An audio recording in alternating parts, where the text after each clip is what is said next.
ပြီးပါပြီးဒီနေ့ပါအကြောင်းလေးပြောမလဲဆိုတော့လူတွေမှာအဲ့လိုတချို့လူတွေမှာပေါ့နော်အဲ့လိုသူတို့မြင်တဲ့အမြင်သူတို့သိတဲ့အသည့်လောက်လေးနဲ့အဲ့လိုဒီသူတစ်ပါးကိုလွယ်လွယ်ကူကူအထင်မြင်သေးတတ်တာနော်လွယ်လွယ်ကူကူကဲရရှုပ်ချလိုက်တာပေါ့နော်ဆိုတော့ဒီလိုအရာမျိုးတွေကိုတော်များများကအဲ့လိုမျိုးရှိတယ်ပေါ့နော်သူတို့သိတဲ့အကြောင်းအရာအနေငယ်သူတို့မြင်ရတဲ့လောက်လေးကိုပဲအပေါ်ယံလေးပဲကြည့်ပြီးတော့ဒီလူတယောက်ကတော့မကောင်းတဲ့လူဒီလူကတော့အထင်သေးဖို့ကောင်းတယ်အဲ့လိုမျိုးပေါ့နော်ဆိုတော့ဒါအဲ့လိုမျိုးလူတွေကတော့အဲ့လိုအမြင်မျိုးမျိုးရှိကြတယ်ပေါ့နော်ဆိုတော့အမြင်မျိုးမျိုးရှိရတဲ့မှာမှအဲ့ဒီအထင်မြင်သေးတဲ့ထဲမှာမှဘယ်အကြောင်းအရာလေးတစ်ခုကို UTV ဒီနေ့ပြောမလဲဆိုတော့လောက်ကင်နဲ့ပဲပတ်သက်ပြီးတော့ပြောကြပါစို့နော်ပြောကြပါစို့ဘာလို့လဲဆိုတော့ကျွန်မဟိုတွေးလိုက်တယ်ပေါ့နော်ဘာတွေးလဲဆိုတော့ဆိုတော့တယောက်ပေါ့နိုင်ငံကျွန်တော်မြန်မာနိုင်ငံမှာရှိတဲ့ဒီနာမည်ကျော်ဆိုတော့တယောက်ပါပဲပေါ့နော်ဒါသူမြန်မာပြည်မှာရှိတော့ကတော့သူ့အနေထားနဲ့သူပညာဆိုလဲတကယ်ဟိုအထက်တန်းအဆင့်ပေါ့နော်အဲ့လိုမျိုးနဲ့တကယ်ကိုအောင်မြင်ကြော်ကြတဲ့ဆိုပိုင်းမှာဆိုလဲတကယ်ကိုရေးချင်းရှိရဲ့ပေါ့နော်တကယ်အရန်ကို genius ဖြစ်တဲ့လို့ပဲပြောရမှာပေါ့နော်အဲ့လိုဆိုတော့တယောက်ကလူနိုင်ငံရေးတွေဖြစ်တဲ့အခါမှာတစ်ဖက်နိုင်ငံကိုသွားရတဲ့အချိန်မှာတစ်ဖက်နိုင်ငံကိုသွားရတဲ့အချိန်မှာသူအနေနဲ့ဘဝပေးအခြေအနေရပါတော့ဘဝပေးအခြေအနေရကိုယ်နိုင်ငံလည်းမဟုတ်တဲ့အခါကျတော့အလုပ်တစ်ခုပဲလုပ်နေတယ်ဆိုတာမျိုးသတင်းမှတွေ့လိုက်တယ်တွေ့လိုက်တဲ့အခါကျတော့သတင်းရဲ့အဲ့ဒီခေါင်းစဉ်မှာကဘယ်လိုရေးလဲဆိုတော့မြန်မာပြည်ကဒီလိုနာမည်ကြီးဆိုတော့တယောက်ကဘယ်နိုင်ငံမှာတော့ဘယ်လိုအလုပ်မျိုးလုပ်နေရပါတယ်ဆိုတာမျိုးခနဲ့တက်ရေးတာပေါ့နော်ဆိုတော့ဟုတ်ပြီအဲ့အကြောင်းအရာနဲ့ပတ်သက်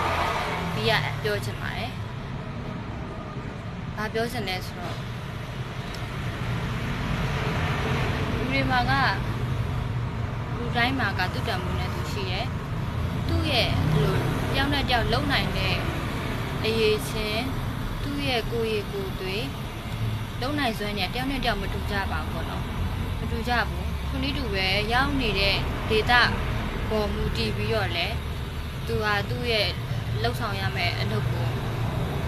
ပြောင်းလဲရတဲ့တစ်ခါတလေပြောင်းလဲလုပ်ကင်ရတာမျိုးလည်းရှိတယ်ဆိုတော့ဟုတ်ပြီသူကအခုနိုင်ငံရေးချားမှာသူ့မိမိလည်းမဟုတ်တော့သူကသူအရင်ကဘာကြီးပဲဖြစ်ခဲ့ပေါ့နော်ဘလို့ပဲအောင်မြင်ကြကြတဲ့ဆိုတော့တရားပဲဖြစ်ခဲ့ဘလို့ပဲပညာတတ်အရင်လို့ထက်တန်းစင်အဲ့လိုအနေထားမျိုးနဲ့နေခဲ့ရသူကိုယ်တိုင်တော်မှသူ့ရဲ့စိတ်ကလေးကိုသူထားတတ်တယ်ဘာလို့လဲဆိုတော့အဓိကကဘာလဲဆိုတော့တမအာဇီဝအလုပ်ကိုလုပ်နေတယ်သူများပစ္စည်းမခိုးဘူးသူများဒုက္ခရောက်တဲ့အလုပ်မလုပ်ဘူးကိုမိသားစုတဝမ်းတစ်ခါအတွက်တမအာဇီဝကြကြနဲ့အလုပ်ကိုလုပ်တယ်ဒါမျိုးဆိုရင်အလုပ်ခုတများကုန်ရှိသွားပါနော်အလုပ်ခုတများကုန်ရှိသွားပါအဲကြောင့်မလို့ဒါကတော့ပြက်လေးတစ်ခုပေါ့နော်ဒါလေးကိုပြတာသူတို့ဒီကျမတို့ပတ်ဝန်းကျင်မှာဆိုလို့ရှင်လည်းရှိတယ်သူကတော့တန်ရှင်းရေးလှုပ်တာမလို့နော်သူကတော့အိမ်အခုမလို့သူကတော့အမိုက်တိုက်ကောက်တဲ့လူမလို့သူကတော့အဝတ်လျှော်တဲ့လူမလို့နော်သူကတော့ဈေးရောင်းထားတဲ့လူမလို့ဆိုပြီးတော့လူတွေမှာတယောက်နဲ့တယောက်ဆက်ဆံတဲ့အခါကျရင်ကပ်ပါလာတယ်သူကဘလို့လှုပ်တာမလို့ဆိုပြီးတော့အဲ့ဒီအပေါ်မှာဆက်ဆံတဲ့ပုံပေါ့ဆက်ဆံတဲ့ပုံကကွာခြားသွားတယ်ဥပမာကိုနဲ့အဲ့လိုမျိုးအဆင့်တန်းတူတယ်အဲ့လိုလုပ်ငန်းတူတဲ့လူတွေဆိုလို့ရှိရင်တလေးတစားဆက်ဆံဖို့ကိုတတိရကြတယ်များတော့တတိရကြတယ်အဲ့လိုဆက်ဆံတဲ့အခါမှာဆိုလဲrespect ရှိဆက်ဆံတာတွေလည်းရှိတယ် ဒါပေမဲ့အဲ့လိုမျိုးကိုယ့်ထက်နှိပ်ပါတဲ့အလုပ်ကိုလုပ်နေတဲ့လူမျိုးတွေကိုနဲ့ကြုံရဆုံလာတဲ့ခါကြလို့ရှိရင်လုပ်ငန်းခွင်ထဲမှာပဲဖြစ်ဖြစ်ဆိုလို့ရှိရင်လည်းညာတော့အဖြစ်လူတွေကသူကငါတို့ရဲ့အောက်ခြေဝန်ထမ်းပဲဆိုပြီးတော့တင်မလားအဲ့လိုအောက်ခြေအလုပ်ကိုလုပ်နေတဲ့လူပဲဆိုပြီးတော့ဆက်ဆံတဲ့ပုံတွေကအဲ့လိုမျိုးလေးစားမှုမရှိတာတွေနောက်ပြီးတော့ဥမာစိတ်ထဲမှာလည်းအဲ့လိုမျိုးအချင်းမြင်သေးတတ်တဲ့လူတွေလည်းရှိတယ်အဲ့လိုဆိုတော့ကျမကဘာပြောချင်လဲဆိုတော့ကျမခုနာစကားကိုပဲထပ်ပြောမယ်လောက်ဟုသမျှကိုမရှိစွာပါသူများဥစ္စာကိုမခိုးဘူးသူများဒုက္ခရအောင်မလုပ်ဘူးသူ့တမအာဇီဝနဲ့လုံနေတဲ့အလုပ်လုပ်နေတဲ့လူမှန်သမျှဟာတမိုးရှိတဲ့လူတွေပါနော်ဆိုတော့လူတွေကိုလူလိုပဲမြင်ပါသူ့နောက်မှာပါလာတဲ့ဘာပေါ့သူ့ရဲ့အနေအထားတွေဒါတွေနဲ့ပုံမူတည်ပြီးတော့တယောက်နဲ့တယောက်ကိုပေါင်းတင်ဆက်ဆံတဲ့နေရာမှာခွဲခြားမဆက်ဆံဘူးပေါ့ပြီးတော့လူသားချင်းလူချင်းတမိုးထားပြီးဆက်ဆံဘူးနော်အဲ့ဒါလေးကိုပြရပြောချင်တာဖြစ်ပါတယ်ဒါပေမဲ့ဘိုင်းခော့ပေါ့နော်ဘိုင်းခော့ပေါ့ကိုယ့်ရဲ့ဒီလူမှုတိုင်းဝိုင်းကနေဖယ်ချင်ရမယ်ဆိုတဲ့လူစားမျိုးတွေကတော့အဲ့လိုမျိုးစားတွေကတော့ရှိပြီးသားပါလीနော်ရှိပြီးသားပါဒီဘယ်လိုလူစားမျိုးတွေလဲဆိုရင်လူပဝင်ခြင်းကလက်မခံတဲ့ပေါ့နော်ပြညတ်ထားတယ်မလုပ်ရဘူးဒီမှုရရမကောင်းဘူးဆိုပြီးတော့ပြောထားတဲ့အရာတွေကိုလုပ်တဲ့လူမျိုးတွေနော်ကိုဆိုလူရက်နော်သူများသားမရပြစ်မှာဟုတ်လားအဲ့လိုပေါ့ဖျားလည်းမကြိုက်လူတွေလည်းမကြိုက်ပေါ့ဒါဒီလိုအလုပ်မြတ်ရဲ့မျိုးတွေလုပ်တယ်ဇာတိတပြပြားနေရယ်ဆိုရက်ပေါ့နော်ဒီလိုကျင့်ဇာတိတပိုင်းနဲ့ပတ်သက်တဲ့ဆိုးသွမ်းတဲ့လူမျိုးတွေကျင့်ဇာတိတပိုင်းနဲ့ပတ်သက်ပြီးတော့ယုံကြည်လို့မရတဲ့လူမျိုးတွေပေါ်မှာကဒါမျိုးတွေကြားလို့ရှိရင်တော့ဒီလိုလူမျိုးတွေဆိုလို့ရှိရင်တော့ဒါသူတို့ကိုသူတို့ပြင်မြင်အောင်သူတွေကဆက်ဆံတဲ့နေရာမှာသွားပြီးတော့အဲ့ချိန်ညရင်ဆက်ဆံတဲ့အခါမှာဆိုရင်ဘိုင်းကော့တင်ဘိုင်းခေါ်ရမှာပေါ့နော်ဒါကတော့တစ်ပိုင်းပေါ့နော်ဆိုတော့အဆုံးသိပြီးရပါပြောချင်တာလဲဆိုတော့လူတွေမှာအဲ့ဒီကိုလုံနေတဲ့အလုပ်တွေပေါ့မူတည်ပြီးတော့လုံနေတဲ့လုပ်ငန်းခွင်ကအနေထားတွေ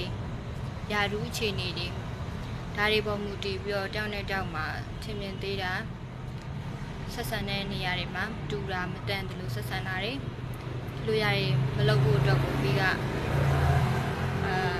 ပြောလိုက်ပါတယ်ဘာဖြစ်လို့လဲဆိုတော့ခါတလေကြရင်လူ့ဘဝကြီးမှာရှင်သန်နေရခဏလေးပါနော်ကိုကတစ်ဖက်လူကိုမေတ္တာပြလိုက်လို့လေကိုမှဘာမှမဆုပ်ယုတ်သွားပါဘူးဖေးမလိုက်လို့လေဘာမှမပုံပဲ့သွားပါဘူးနော်ဆိုတော့ကိုတွေကလည်းအမြဲတမ်းအဆင်ပြေနေတယ်အောင်မြင်နေတယ်ဘယ်တော့မှဒုက္ခမရောက်ဘူးဆိုတာအာမခံပါအောင်နော်ဆိုတော့ခါတလေကိုမလုံနိုင်တဲ့အရာနော်ကိုလုံးဝမတက်နိုင်တဲ့အရာမျိုးတွေမှာလည်းအဲ့လိုလူမျိုးတွေမှာကိုအတွက်ကိုလုပ်ပေးလို့ရမယ့်အနေအထားမျိုးလေးတွေရှိတတ်ပါတယ်နော်ဒါကိုမျှော်လင့်ပြီးတော့ဖြစ်ခိုင်းတာမဟုတ်ပါဘူးပြောချင်တာကဘွားရရှင်တန်ရတာခဏလေးပါအဲ့တော့ရှင်တန်နေတော့ခဏလေးမှာဘာလို့ခွဲခြားဆက်ဆံတာတွေအာဃာတတွေထားနေမှာလဲနော်ပြီးတော့အနောက်ကသူ့ရဲ့ယာရုအခြေအနေတွေသူရဲ့အလုပ်ကိုင်းတွေဒါတွေကိုတွေ့နေမှစားလူသားချင်းအနေနဲ့တွေးပြီးတော့ပေါင်းတဲ့ဆက်ဆံရေးကြားလို့ရှိရင်ကိုလည်းနေရတာဘွားကြီးမှာကြော်စရာကြီးပါနော်ဆိုတော့ဟုတ်ပြီအဲ့တော့ပြီးရဒီနေ့အတွက်ဘာအချိန်ပေးမလဲဆိုတော့ငန်းဝင်နေတဲ့မှာဖြစ်ဖြစ်ကိုရဲ့ပတ်ဝန်းကျင်မှာဖြစ်ဖြစ်လို့ကိုလုံးနေတဲ့အလုပ်မျိုးတွေကြောက်ဖြစ်ဖြစ်ပေါ့နော်ကိုက ခွဲခြားဆက်ဆံခံရတဲ့အခါမျိုးတွေမတူဘူးလို့မတန်ဘူးလို့ဆက်ဆံရတဲ့အခါမျိုးတွေမှာဆိုရင်စိတ်တက်ကြမသွားဘူးရဲ့အဲ့လိုအခြေအနေမျိုးတွေရှိလာတယ်ဆိုလို့ရှိရင်ဘယ်လိုလေးစိတ်ထားတတ်ဖို့ရဲ့ပြီးတော့အဲ့လိုမျိုးခွဲခြားဆက်ဆံတဲ့ကိုယ်တိုင်ကလည်းသူများကိုခွဲခြားဆက်ဆံတဲ့လူစားမျိုးတွေမဖြစ်ဖို့ရဲ့လူကိုလူချင်းပဲမြင်ဖို့ရဲ့ဒီအရင်နဲ့ပတ်သက်ပြီးတော့ပြီးရဆွေးနွေးပြမှာဖြစ်ပါတယ်ဆိုတော့ဒီနေ့ဆွေးနွေးဖို့အတွက်ကိုပြီးနဲ့စတားလေးတွေပြောချင်တယ်ဆိုလို့ရှိရင်ပြီးကဖိတ်ခေါ်ပါတယ်နော်ပြီးရဲ့ဒီ free consultation စီစဉ်လေးရကြတော့ဒီ every Monday to Friday မှာနေ့လယ် 1 နာရီကနေ 4 နာရီထိရှိပါတယ်အားလုံးဝင်ခံလုပ်ပါတယ်